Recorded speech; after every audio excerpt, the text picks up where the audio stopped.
if there's one reason for homeschooling, it's socialization. Yes. You know, of course, it's discipleship, but I feel like socialization is such a big part of discipleship in our homes. And you get to be in charge of that a little bit more. Not that you want to pick and choose your kids' friends all their lives, but you can choose the groups, the peer groups as they get older that they're running in. And hopefully, as they've been socialized by adults and in church and by by grandparents and parents and 2-year-olds and, by all the people in their lives, they'll be so well equipped to function in the world. Hi, welcome to the Zan Tyler podcast. This podcast is brought to you by BJU Press Homeschool. Homeschooling is an exciting adventure we take with our children. One of the most challenging parts of this journey is choosing the curriculum you want to use. BJU Press Homeschool is a curriculum you can trust. All the books, resources, and videos have been designed with you and your child in mind. Their curriculum is educationally robust and rich, taking into account that children have different learning styles, strengths, and needs. Mom, you are in charge. BJU Press Homeschool is here to come alongside and support you. Do you need help with the teaching load, or is there a subject you just don't want to teach? Their amazing video courses are available for all grades and almost every subject. BJU Press Homeschool believes that homeschooling can produce a new generation of students who know God, love their neighbors, and stand firm in their faith. For more information, go to bjupresshomeschool.com. That's bjupresshomeschool.com. Well, welcome everybody. We're so glad you're here today. We're doing something a little new. We've got a panel and we're going to answer some questions. Nancy Manos has put together some trending questions on homeschooling, and we are going to answer them as moms who are really in different ages and stages of homeschooling. So I want you to meet Stephanie. Stephanie, raise your hand. And tell us a little bit about your family, because this is really one of your first times to join with us on the podcast. Yes, I have been on one time with my husband, That's but this right. is my solo debut. My name is Stephanie. I am a homeschool mom of 5 kiddos under the age of 9. I've been homeschooling for about 5 years. We started pre-K-ish with my oldest and just keep doing it every year. And it's a blast. I'm married to Caleb. He's on this podcast a lot. He is a genius podcaster and producer, and I'm just so grateful to be here. Thank you for having me. So tell us the ages of your kids. Yes, I have 9, 8, 5, 4, and 4. So you had 5 kids in 5 years? Yes, ma'am. Okay. That's a lot. It's we a jungle. Admire you. It's a party everywhere we go. And then Nancy, many of you already know and love Nancy. And Nancy, tell us just a little bit about your perspective on homeschooling, how many years you homeschooled and number of kids. Well, awesome. It's always good to be here with you. I'm a graduated homeschool mom of 2. We homeschooled our girls from preschool through high school. So I homeschooled for about 14 years. And my youngest grandson is now being homeschooled. And I love families and everything about homeschooling. And so I'm always excited when we get to find out what questions people are asking, and then we get to discuss them. Yes, it is very exciting. So, as most of you know, I've got 3 children, 8 grandchildren, and 1 great grandchild. And I had an interesting experience last night. I was in town and asked to speak at a support group about 20 miles from here. And there was a panel of older moms. So most of us were about the same age, and we were speaking to a group of moms who are still in the trenches. So I've got that on my mind, and what a blessing it was to be with all those young moms and for us to share our experiences. We shared a lot of failures along with a lot of things that worked really well. So I feel like today is a little bit an extension of that. So Stephanie, I want you to start out by telling us just what your Thanksgiving was like, because I love this story. Thank you for asking. Our Thanksgiving was full and loud and fun. We were chatting before we clicked record, and I was just saying that on my family side, there's 15 of us, and 8 of which are 9 and under. So we have a 9-year-old is the oldest, and a just turned 1-year-old is the youngest cousin. So it was zone defense. It was wherever the kids are, and an adult, you're in charge of those kids. But it was a good time. Yeah, it was sweet. So that's always fun. And just, I mean, the years fly by Mhm. because we have almost that same mix with grandkids and then our great grandchild. So we had for Thanksgiving, I don't know, 16 or 17 people, maybe 18, and 8 of those were children. But when I say children and grandchildren, I mean from ages 1 to 29. And so and then 8, 3 or 4 teenagers. So it's really, I can close my eyes and see those Thanksgivings with all the children running around those ages out in our field. And it's so interesting now to see how quickly the years have flown by. And in part, really, that's why we're doing this episode, because as people so eloquently say in homeschooling, the days are long and the years are short. And before you know it, as a young mom, you're going to be sitting in our chair with children, grown children and grandchildren of your own. And our desire is to really help you thrive in your homeschooling, as we say every week, because you're going to turn around one day and your kids who are now, ages 1 to 9 are going to be ages 15 to 29. And you have this one opportunity to speak into their lives and take advantage of that. You think it's always going to be there. And I mean, we are great friends with our grown children, but we're cheerleaders and supporters now. And so anyway, so we have Nancy's done all the hard work of compiling trending questions, and I'm going to throw out the first one for us just to talk about. How do I find friends as a homeschooling mom, and what about socialization? So, anybody have any thoughts they want to share on that as we get started? I just want to say I can't believe this is still a question 30 years that's, later. that's right. Like, this is a question we were asked when our kids were little, and it's still a question on parents' minds. So I'm dying to know what Stephanie has to say about this, like finding friends, and then what about socialization? Okay, in my experience, again, I am not as seasoned, but my motto in making friends as a homeschool mom, so making mom friends, be the friend you want. So invite people into your home. I hear a lot of people talk about being lonely and it being hard to be alone. I feel that. I had been there. I was there today. Like, I'm alone in the house again. But honestly, if you just are the friend that you want to be, personally have found that my greatest friends are the people that I just invited in to our home. So, and then socialization, I think a few things. We have some kids, 2 of our kids are very social, and 2 of our kids are just more introverted. So for the younger years, I'll speak on the younger years, 9 and under, we kind of follow their lead. If they wanna hang out with their friends from their co-op, we set it up, and if they kind of don't as toddlers, it's like my toddlers, my 4-year-olds, they don't wanna hang out with anybody, they have each other, so Yes, they they're do have happy. each other. They Yes, do, they're yes. twins, so they have each other, but, like, we have a big family, 5, and they're all friends, and so we just kinda follow the lead when they ask for a play date, even if I'm not feeling it, we do the thing. So I think in my experience, being the friend that you want is the best way to start. That's amazing advice. I want to echo that or piggyback on that and say you have to be intentional. When your kids are in school, they have a ready-made peer group. So we have to be more intentional. But the blessing of that is that we do get to choose families to be friends with that are like-minded and have a similar, you know, biblical worldview or whatever those kind of things.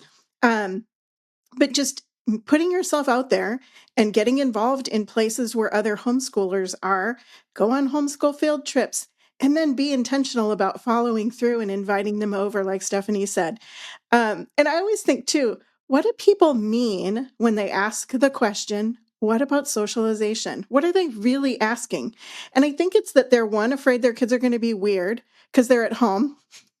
But they're only weird if you're weird. Like, That's or they're it. only as weird as you. I don't know, however God made them. All kids are weird to some degree, All of right? them. But really, I think what they're asking is, are they going to be equipped to interact with other human beings? And of course, we know that they are because they interact with people of all ages all the time. So, Zan, what say you? Well, I want to go back to something you said, Nancy, and that is that when you and I first started talking about doing podcasts routinely on the trending questions in social media and online, we thought they would be very different questions than the one we answered. I had this experience for the first time because when we started homeschooling, it was, is it legal? And what about socialization? Then people would say, what about the prom, PE, and physics? And I'd want to say my kids are 5 and 7. And but those still that socialization question remains.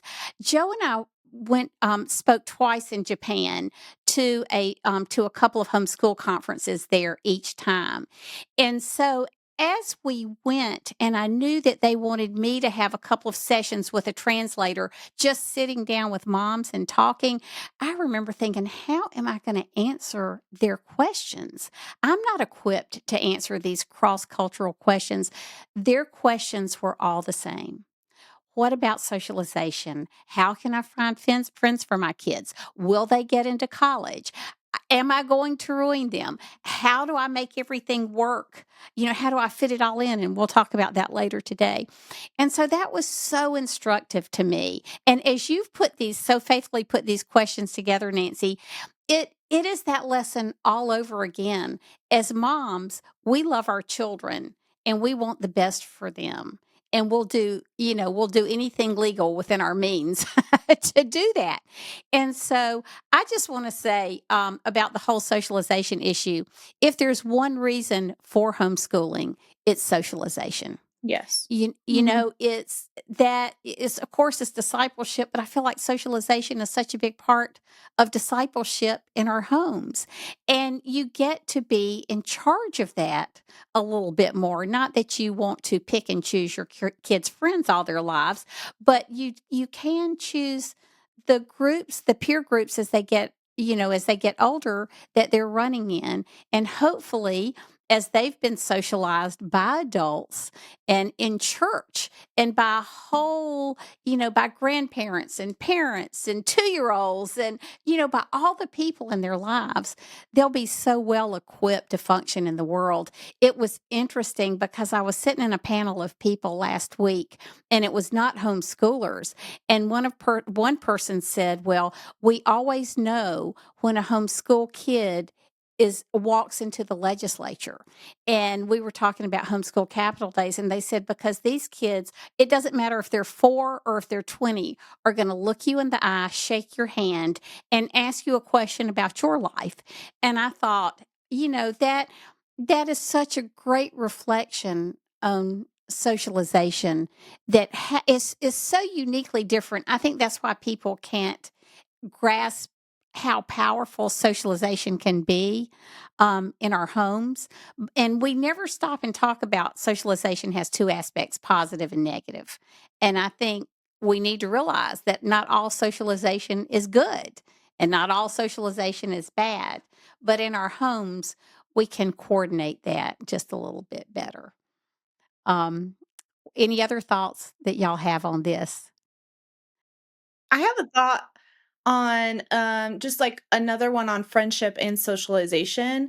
I had said like maybe you need to be the friend you want, invite people into your home, host in your home, and it doesn't have to be hard. It has to be pizza and napkins. Like, literally something so simple, and that once a week or once every other week was, like, foundationally changing for me and Caleb to make friends, but my kids' socialization to say, like, "We have a new couple coming over. Here's how you greet a new person. Here's how you begin friendship with this person. Here's how we maybe continue friendship or not continue friendship. Like there's both and there too. So the friends and socialization can be ticked in one box. Well, and So good. hospitality in the home Mhm. is talked about in scripture so much, and as a Yes. society, I feel like we've lost that.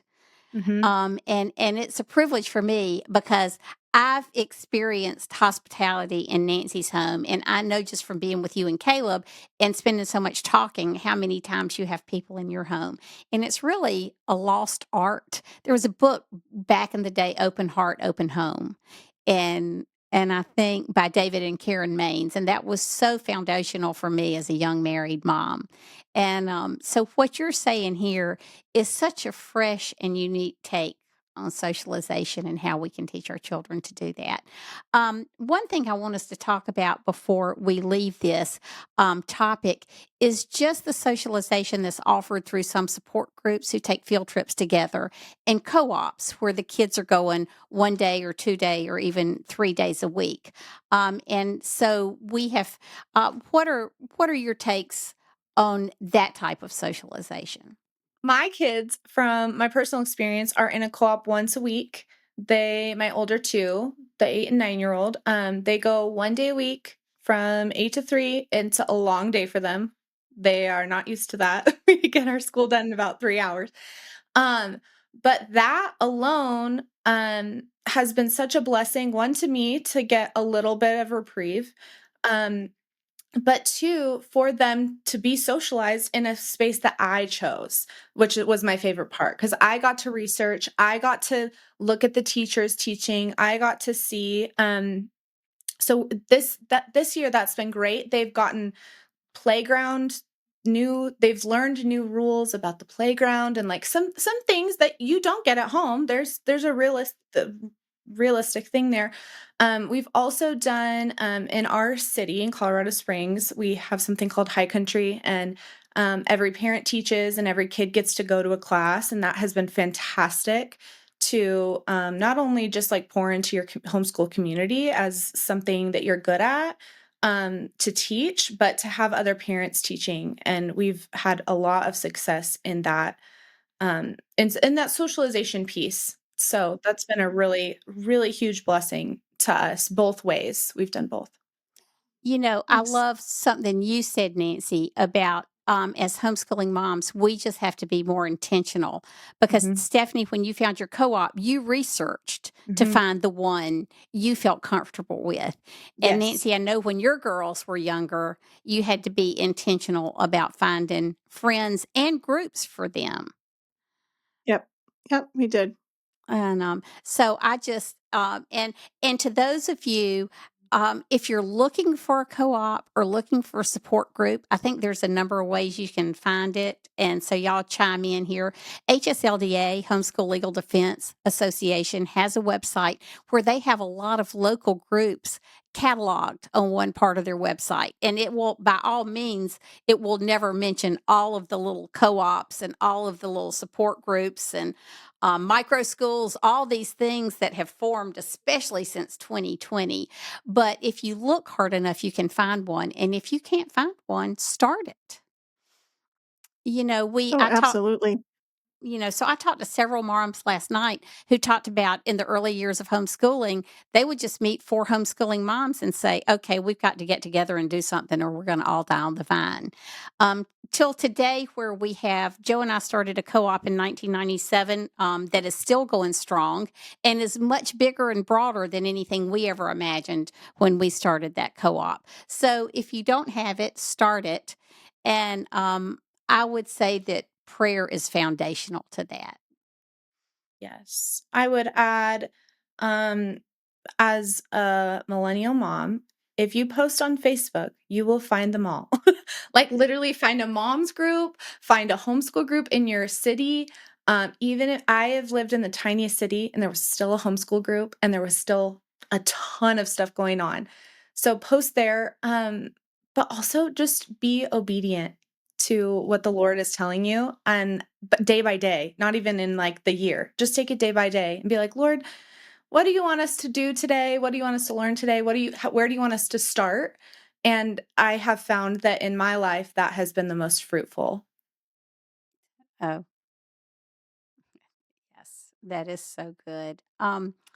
One other thing before we leave this, and I know we have so many other things to talk about, is just all the different types of communities that are growing up. Like my grandkids now, there's a sports complex in Columbia that somebody donated to homeschoolers with basketball gyms and a softball field and things that they're continuing to build it out now.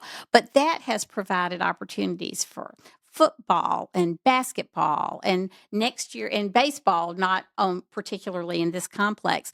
But it's so interesting to see all of these things form now: drama troops, special interest little groups.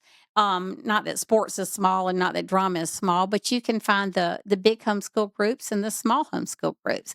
It amazes me because we did not have any of those things available to us, especially in our first 10 or in our first 15 years of homeschooling. And so it's really the choices, 4-H groups, all kinds of things. All right, Stephanie, I'm going to pitch this one to you, and Nancy, and then to you, because I think y'all were both better at this than I was. No. How do I keep my little ones occupied while homeschooling? Zan, I don't know. No, I'm just kidding. Some days it feels like that though. I don't know. I was actually thinking on this because I have my little boys here we homeschool 4 days, 3 or 4 days a week generally. And honestly, sometimes it's just the matter of fact, I give them something to play with and say, make a mess while we do it. And like, I think dropping expectations of their play is just let them run wild. Honestly, that's truly my model. Let 'em run wild, and also, like, have a really realistic expectation of what your homeschool day looks like. There's gonna be really, really good days and really, really bad days, and for us, again, it's that obedience factor. "Lord, what do you want today to look like?" Some days look like, we do a read aloud, or we do something out of the house. We go on a field trip. Other days, it's their hard, long work days. And the Lord blesses both of those. That's what I love so much about homeschooling is that if my little ones are having a rough day, we can say, we're going out. We will do ABCs on the road. We'll do multiplication facts. There's always something to do in their little hands, like flashcards, multiplication cards. There's just always, for us, something that we can incorporate outside or at a park or at a museum or at Nana's house is a real savior over here. And like Nana's house is a real good place to be like, look, I have to get the language arts done today. Can you just take them? But I know not everyone has that privilege. So I think the best advice I could give is to set realistic expectations of your kids and their ages. If your kids are tiny, 20 minutes is enough. Truly. Yes, yes, yes. Thank Oh, you, Stephanie. absolutely. So, That's so Nancy, good. go ahead. Because I wanted to hear from you Oh, on this. well, I had a few thoughts. Some of the things that really work well are to take time to build some systems and routines in place, like having some special activities that are only brought out for the little ones during homeschool time. So it's special during that time, not a toy they're playing with all the time. And then also, like, what are some natural times, like you mentioned, read alouds? We did so many read alouds. But what are some times that you're already gathered, like lunch or breakfast, or that you could do Bible time, or you could do a read aloud? Um, are your little ones little enough to sit in a high chair? Maybe you give them a snack, or you give them some Play-Doh, and you let them, make the mess, but it's more contained. So there's so many ways that we can navigate our life. But I think, like you said, we need to be realistic. This isn't going to look like a magazine. It certainly isn't going to look like someone's Instagram channel.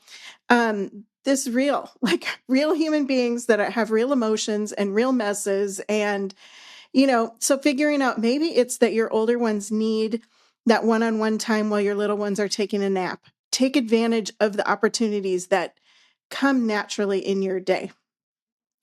One thing that just the Lord just provided for us because our boys were 9 and 7 when Lizzie was born, and she was the only toddler, but it was amazing how much, um, how much we still not struggled, that's not the right word, but tried to figure out how to keep her happy while the boys were doing their schoolwork. And I'll never forget because I was also very legislatively involved at the time. And Joe was traveling, so he wasn't home at night with his work. And I just remember thinking, I can't do this anymore. It's before the internet.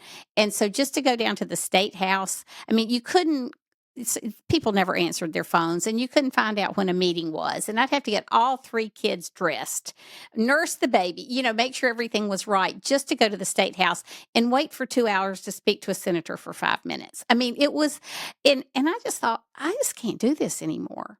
And as Joe and I just sat down and really prayed about it, because um, I just thought I mean, I was really questioning how it would all happen. And we prayed about it. A friend of mine called and she said, Zan, Christy just graduated from high school and she doesn't know what she's going to do. Could you use a mommy's helper right now, a couple of mornings a week for $5 an hour? And we had legal bills. We were a one income family. It wasn't like we had money to throw around, but Joe said, we will fast and pray one night a week if it means you have just the little bit of help you need. And so, I would say too, just as y'all both have talked about, just seek the Lord too about it because he will provide um just really unexpected help in unexpected ways. Because if he's called you to homeschool, he's gonna bring you the help you need to continue homeschooling. It's so Um, true, and it doesn't look that way in the natural. We had a similar situation. Zan, we moved to Arizona when my girls were 5 and 7. James traveled at least 2 weeks a month.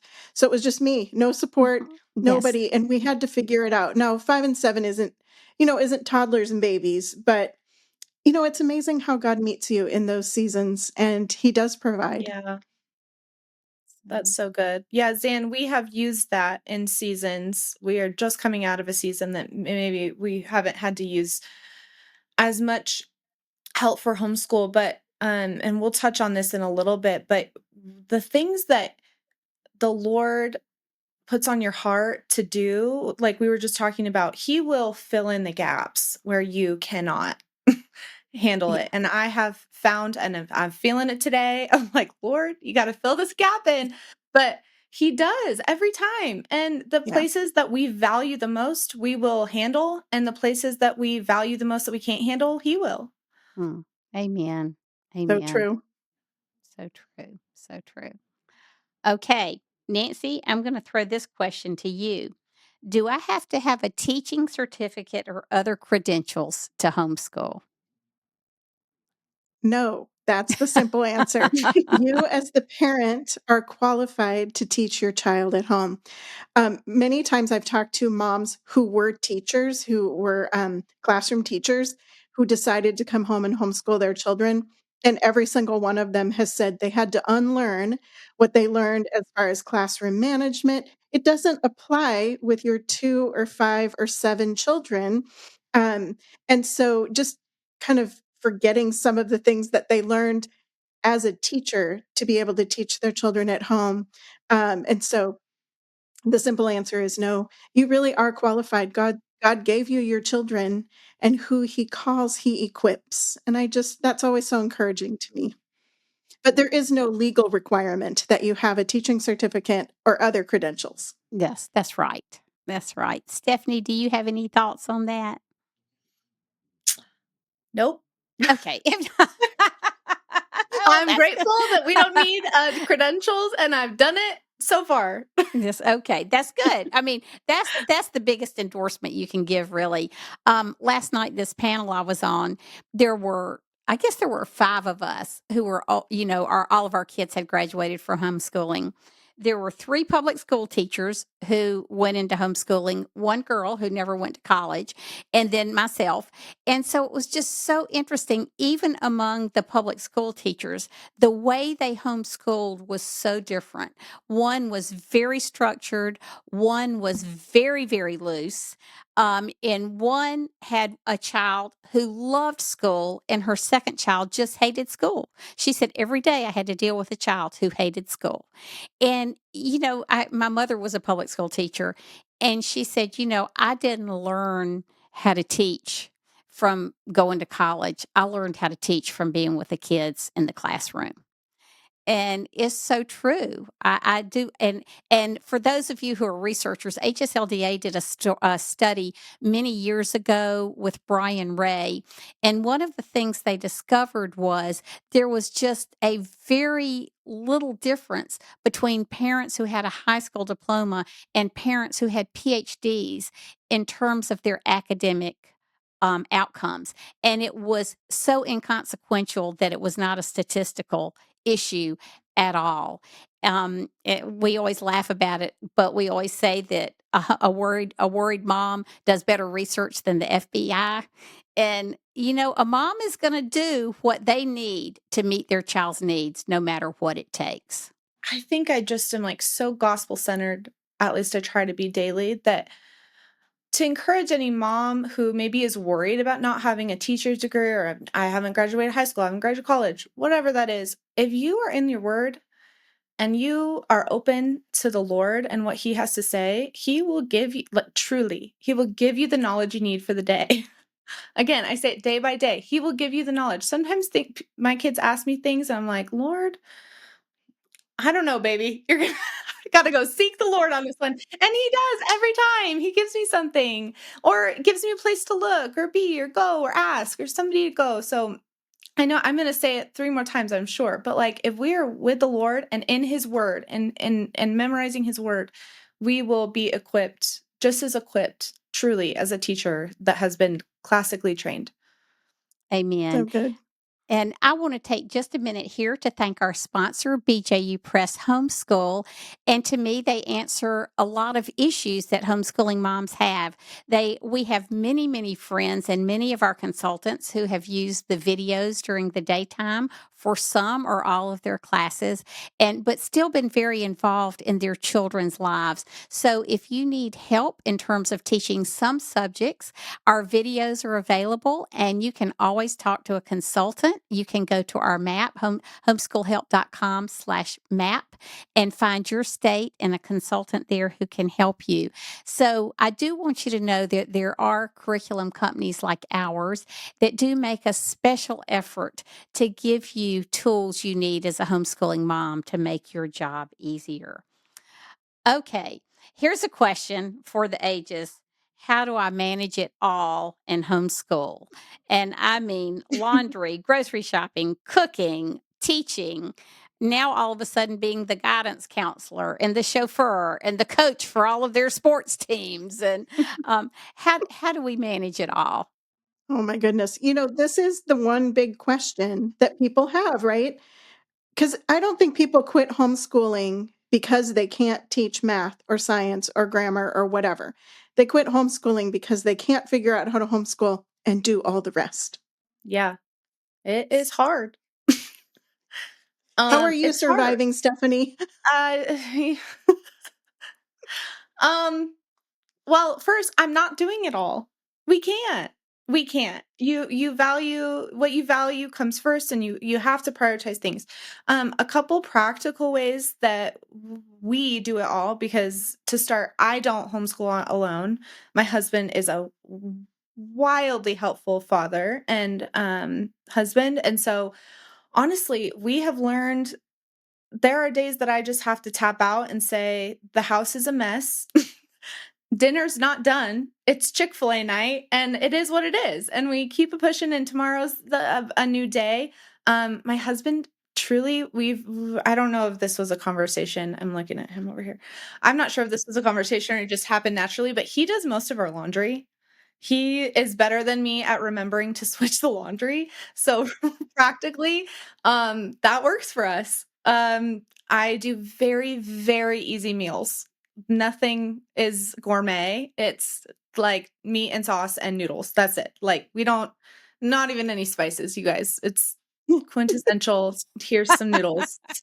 You have some carbs, but really it's, and in other seasons we've been blessed to be able to hire help and hire a house cleaner, and that has been worth the sacrifice of the money to do. So I think there's a lot of different options, and again, like what you value and what you need, the Lord provides, and he gives you what you need. Along those lines, Joe just somehow started doing the grocery shopping while we were homeschooling. And Yes. somebody said, Joe, that's so amazing. He said, well, I like to eat a lot more than Zan does. And so he was really saying it's self preservation because she will probably cook it That- if the food is already there. That's hilarious, Dan. Aw, Joe. Yeah, I That is know. fantastic. Yeah, yeah. So Oh my goodness. as a family, and then your kids get older, and they can help Mhm. with some things and not with other things. And I know a lot of people who did a lot better job than I did at having the kids just pick up the slack around the house and be really involved in the chores. I mean, my kids did a lot. I don't mean that. I was just not as organized as some of my friends. And but our kids ate well. Well, they ate every day. I'm not going to say they ate well every day, Mine too, Zan. but they did eat every day, and they had clothes to wear every day. Mhm. And Mhm. um and so, but it Nancy is funny because I think it was Peabody, the Peabody School of Education associated with Vanderbilt. They said that the number one, not complaint, but problem with homeschooling parents was not choosing curriculum. It was not homeschooling. It was keeping the house clean. Yeah, And it's so and true. it is. It's just it is just a it's just every day. It's every day, all day. You Yeah. know? Mhm. Well, and don't you think the biggest challenge, I think, is that they're hungry all the time? Like you've had Yes. breakfast, you've had a snack, you've had lunch, you've had a snack. Now they want dinner every single day. And it could be the part that will like the straw that broke the camel's back. So some of the things that we did that were really helpful were I had a snack drawer. They could go anytime they wanted and get something out of that area. Or in the fridge, have some cut up veggies and fruits and things that they didn't have to ask me for that were already prepped. I asked my grandson Graham recently, I said, "What's your favorite thing about being homeschooled?" And he said, "It's I can have a snack anytime I want." I thought, brilliant. Yeah, But it's those that's little things right. like having some systems in place. Use your crock pot. Have a plan for dinner earlier Mhm. in the day. Yes. That's a Heidi Yes. St. John tip that really helped us a lot. Because, you find yourself at 4 o'clock, you're exhausted. You don't even know all the school supplies are strewn across the house and you just want to run away. Let's go to the park, but we're going That's to have right. dinner and there's no Yes. plan and there's no meat thought or whatever. Yeah. And so I think enlisting your kids is really helpful. We did when James was not traveling, we always had like that 15 minutes before he came home from work. Let's tidy up the house so that he's not walking into a disaster. And then James was a good help. He still is my dish man 35 years later. Yes, Um, absolutely. you can't go wrong with those things. So just, I think finding rhythms and systems that work in your house and just knowing that it's not going to be perfect Yeah. and being okay with it. Yes. Yeah. That's so Stephanie, good. I liked what you said earlier about, I mean, you didn't use these words, managing your expectations, but you talked about you just have to make peace with the stage of life you're in. Yeah. Yes. I think practically, like, again, I'm not even sorry about it. The Lord gives you what you need in the day, and Yes. that may come with tears. One of my friends, who homeschools tells me all the time, tears are prayer stuff. Like, I love Yes. that. cry and pray, and then like you pick yourself up and you do it again. You make dinner again Yeah. tomorrow. Yep. I Something that is actually practical, Nancy, that you had just said is like a system for dinner. We have in the last maybe year We set a dinner plan, like a theme every Monday, Tuesday through Friday. We have a theme. And I know when I'm prepping for my meals, like Monday is usually something with like, uh, wow, here I am. Trader Joe's has like the little pot stickers. We do pot stickers every week. Tuesdays always tacos. That never changes. So I always know like the things, this is just practical. The things that I'm buying every week are generally the same. And my kids are super happy with it. So I don't know if that helps anybody out there. Like Wednesday's always spaghetti, Thursday's always breakfast for dinner, Friday's always pizza. Like it just is the same every week and everyone's happy with it. So the more you can automate your week, the better. Well, and that will speak to a lot of, don't we as moms have decision fatigue? So Mm-hmm. if you have a system like that, it really, if you can That's right. reduce some of the decisions you have to make day to day, hour to hour, minute to Yeah. minute, it takes some pressure off of us. And we do need to be free to enjoy our children. And so wherever there is stress and tension, we need to work on a way to reduce that because we don't want to be the crabby mom. Like we're the only mom our kids have, right? So I love that. I love the automation of the theme of the night. Well, we have talked about some of the struggles with homeschooling and some of the joys. Let's end with this really positive question. What's your favorite thing about homeschooling? Because it puts Mhm. all the struggles, I think, in perspective when we talk about our favorite part of homeschooling. My favorite thing about homeschooling, I have a few, but I think my favorite thing is just the time I get with my kiddos. The more they grow, the more I realize that saying the years are short, but the days are long. The years are really short. I'm looking at my 9-year-old and my 4-year-old. I'm like, oh my Lanta, they're so big. So the time I have with them is irreplaceable. I get to say sorry more. I know that sounds kind of like weird, but like I just get to repair and like on offer, it's a real sacrifice and it's just a real blessing to get the fruit. I get to eat the fruit of my sacrifice too every day, which is very sweet. The, you know, That is so beautiful. It is. It is. Jim Mason, I love this. He talks about how he's the president of Homeschool Legal Defense Association, and he said homeschooling at the heart of it is a love your kids movement. Mhm. Yep, And and it's that's so true. The sweet. favorite part of homeschooling is your kids. Mhm. Just that time with them. Sometimes I think somebody said, if you had one wish, what would it be? And so now I have to tell you how much I love all my daughters in law, my son in law, all my grandkids, everybody in the family. But if I had one wish, it would be just to have my kids back at home for one day when they were still little and we were just this tight unit.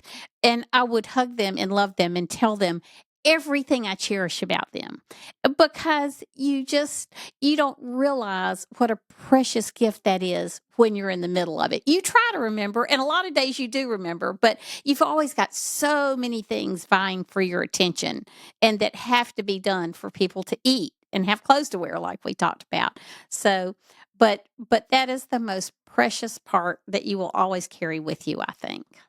It's so true. I was going to say the same thing as Stephanie. Time. Time to be together, time for my girls to explore areas of interest. You know, we were done with school by lunch, so they had all afternoon. We had piano lessons and PE and dance lessons and horseback. You know, we had all the enrichment things, but they had time to just be. And we also had time in our day, like you said earlier, Stephanie, if it's a maybe it's a rough day, or maybe you're done early. Like, let's go on a field trip. Let's go to the park. Let's go out to lunch. Let's go. The freedom that the time gives you.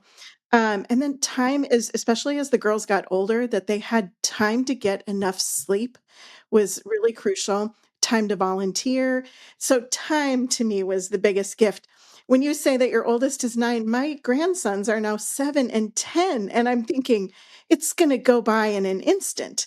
And they don't live near us. And so I want to soak up every second with them. But time is a gift. And it was one of the greatest blessings of homeschooling.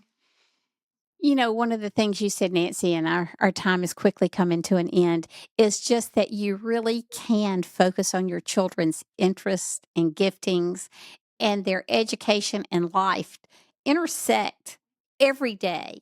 In a John Taylor Gatto, who was the New York State Teacher of the Year for many years, said that there's so much time in school that just doesn't connect with life, and so much wasted time. And so just back to the whole thing that you and Steph both had to say about time, it really is amazing the time that our kids, like you said, have to explore, take field trips, take trips, do the things they love in life and serve others. That was a big thing Mhm. for us, just the opportunity to not focus on themselves, but serve others. So, well, listen, gals, I cannot believe how fast 45 minutes. I just feel like we've been sitting here for 5. So, do y'all have anything you want to share with moms out there as we close? I want to say enjoy your kids. I mean, Mhm. we've said it over and over. The years go by. There are days where you literally wish you could blink your eyes and make the day go faster because it's a rough day. But just be present and enjoy your kids because the time goes by so fast. Mm. I'm a grandma now. I won't say my age, but I think every day about how I wish I could go back and have my little girls curled up on the couch for a read aloud or whatever. And I think the older we get, the more we look back and realize what a gift it was. And when you're Yes. in the Yes. trenches, sometimes you don't recognize that these are the good old days, right? And so Yes. just enjoy every minute, even the minutes that you hate are a blessing and God is present. I just want to say that what you were talking about at the beginning of the session about be the friend you want to be, also one of the precious parts of homeschooling for me is just the friends. Like just in the matter of being involved in the homeschool world, I have Nancy and Steph in my life. What gifts? And that's a gift that Mhm. keeps on giving long beyond the homeschooling years. But as we're a community, we continue to be involved with each other and involved with you who are listening and watching at home. So, we want to thank you so much for being here with us today. And the three of us pray for you and continue to ask the Lord bless you in your homeschooling journey. And we hope that this time has been a blessing to you. As always, you can find all of us on social media somewhere. Websites. Nancy has a website, nancymanos.com. I have zantyler.com. And Stephanie has the podcast upload with her husband. And so we do want to thank you for being here. And until next time, bye.